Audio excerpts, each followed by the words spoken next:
Osama bin Laden, ये एक ऐसा नाम है जो शायद पूरी दुनिया में आतंक का दूसरा नाम बन गया। पर सवाल ये है कि आखिर एक बेहद अमीर परिवार का लड़का दुनिया का सबसे खूंखार आतंकवादी बना कैसे? चलिए आज इसी कहानी को, उसके उदय और पतन की पूरी कहानी को समझते हैं। ये सिर्फ एक इंसान की कहानी नहीं है, ये उस विचारधारा की भी कहानी है जिसने 21वीं सदी की शुरुआत में पूरी दुनिया का नक्शा ही बदल कर रख दिया। नफरत और जुनून से निकली ये दास्तां आज भी हमारे सामने कई बड़े सवाल खड़े कर जाती हैं। तो हम लादेन के इस पूरे सफर को 4 हिस्सों में देखने वाले हैं। पहले उसका जन्म और विद्रोह का रास्ता, फिर आतंक का विस्तार, उसके बाद 9/11 अमेरिका पर वो भयानक हमला, और आखिर में ऑपरेशन नेपच्यून स्पीयर यानी उसका अंत। तो चलिए कहानी के पहले हिस्से से शुरू करते हैं। ये समझने की कोशिश करते हैं कि कैसे एक अमीर घर में पैदा हुआ लड़का दुनिया का सबसे बड़ा आतंकवादी बन गया। देखिए, ओसामा बिन लादेन की जो शुरुआती जिंदगी थी ना, वो किसी सपने से कम नहीं थी। सोचिए, सऊदी अरब के सबसे अमीर परिवारों में से एक में उसका जन्म हुआ। पिता बहुत बड़े कंस्ट्रक्शन के बिजनेसमैन और वो खुद इंजीनियरिंग की पढ़ाई कर रहा था। मतलब जिंदगी में दौलत थी, ऐशो आराम था, सब कुछ था। एक ऐसी दुनिया जहां से आतंक का रास्ता मीलों दूर था। लेकिन फिर आया साल 1979 और इस एक साल में सब कुछ बदल गया। ये उसकी जिंदगी का वो टर्निंग पॉइंट था जहां एक इंजीनियर की आरामदायक जिंदगी तो खत्म हो गई और जिहाद का एक कट्टर रास्ता शुरू हो गया। सवाल ये है कि आखिर उस साल ऐसा हुआ क्या था? और इसकी वजह थी सोवियत संघ का अफगानिस्तान पर हमला। बस इसी एक घटना ने लादेन को अपनी दौलत, अपनी पढ़ाई, अपना सब कुछ छोड़ने पर मजबूर कर दिया और उसने एक बिल्कुल ही अलग रास्ता चुन लिया। और इसी मकसद के साथ उसने नींव रखी अल-कायदा की। शुरू में तो ये एक ऐसा संगठन था जिसका काम था सोवियत सेना के खिलाफ लड़ने वाले अरब लड़ाकों को एक साथ लाना। लेकिन बहुत जल्द इसका मकसद बदल गया और देखते ही देखते ये दुनिया का सबसे खतरनाक आतंकी नेटवर्क बन गया। उसका लक्ष्य एकदम साफ था, उसे दुनिया से और खास तौर पर अमेरिका से पश्चिमी प्रभाव को पूरी तरह से मिटा देना था। यही उसकी पूरी विचारधारा का सेंटर पॉइंट था। तो अब आते हैं कहानी के दूसरे हिस्से पर।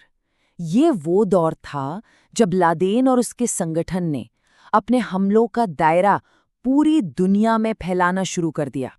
90s का दशक आते आते अल-कायदा के हमले और भी ज्यादा खतरनाक होते चले गए। अब उनकी टक्कर सीधा अमेरिका से थी। और फिर आया साल 1998 जब तंजानिया और केन्या में अमेरिकी दूतावासों पर एक साथ बम धमाके हुए। तब जाकर दुनिया को समझ आया कि ये कोई छोटा मोटा गुट नहीं है। और बस इन्हीं हमलों के साथ ओसामा बिन लादेन अमेरिका का नंबर 1 दुश्मन बन गया। और फिर वो दिन आया जिसने मॉडर्न हिस्ट्री को हमेशा हमेशा के लिए बदल दिया। ये लादेन की कहानी का सबसे भयानक चैप्टर है। 11 सितंबर 2001। इस दिन अल-कायदा ने 4 पैसेंजर प्लेन्स को एक मिसाइल की तरह इस्तेमाल किया। 2 प्लेन्स सीधे न्यूयॉर्क के वर्ल्ड ट्रेड सेंटर यानी ट्विन टावर से जा टकराए और कुछ ही घंटों में वो आसमान छूती इमारतें मलबे का ढेर बन गईं।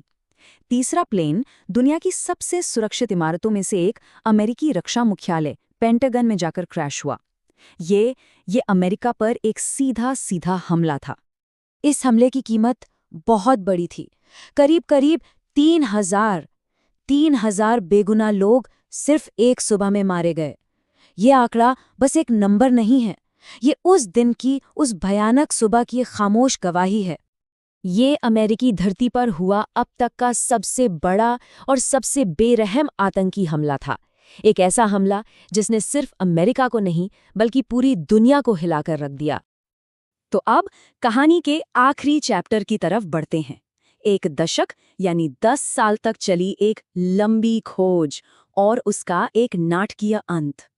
9/11 के हमलों के बाद अमेरिका ने वॉर ऑन टेरर यानी आतंकवाद के खिलाफ एक ग्लोबल जंग छेड़ दी और इस जंग का एक ही मेन टारगेट था ओसामा बिन लादेन। अब सोचिए, दुनिया की सबसे बड़ी इंटेलिजेंस एजेंसीज उसे ढूंढ रही थी, पर सवाल वही था कि आखिर 10 साल तक वो छिपा कहाँ रहा? और फिर सालों की मेहनत के बाद अमेरिकी इंटेलिजेंस एजेंसियों को आखिरकार उसका सुराग मिल ही गया। वो कहीं और नहीं बल्कि पाकिस्तान के एबाटाबाद शहर में एक ऊंची दीवारों वाले बड़े ही रहस्यमय से कंपाउंड के अंदर छिपा हुआ था। तारीख थी 2 मई 2011। उस वक्त के अमेरिकी राष्ट्रपति बराक ओबामा ने ऑर्डर दिया और ऑपरेशन नेपच्यून स्पीयर लॉन्च हुआ। इस मिशन को अंजाम दिया अमेरिकी नेवी की सबसे खास यूनिट नेवी सील टीम 6 ने, जिन्होंने रात के अंधेरे में उस कंपाउंड पर धावा बोल दिया। ये पूरा ऑपरेशन सिर्फ 40 मिनट चला, बस 40 मिनट, और इन्हीं 40 मिनटों में दुनिया के मोस्ट वांटेड आतंकवादी का खेल खत्म हो गया। कमांडो सीधे तीसरी मंजिल पर पहुंचे, जहां उनका टारगेट मौजूद था। वहां एक छोटी सी मुठभेड़ हुई और कुछ ही पलों में उसामा बिन लादेन को मार गिराया गया। ऑपरेशन खत्म होने के बाद कमांडो उसके शव को अपने साथ ले गए। पहले उसकी पहचान कंफर्म की गई और फिर अमेरिकी सेना ने उसके शव को अरब सागर में दफना दिया।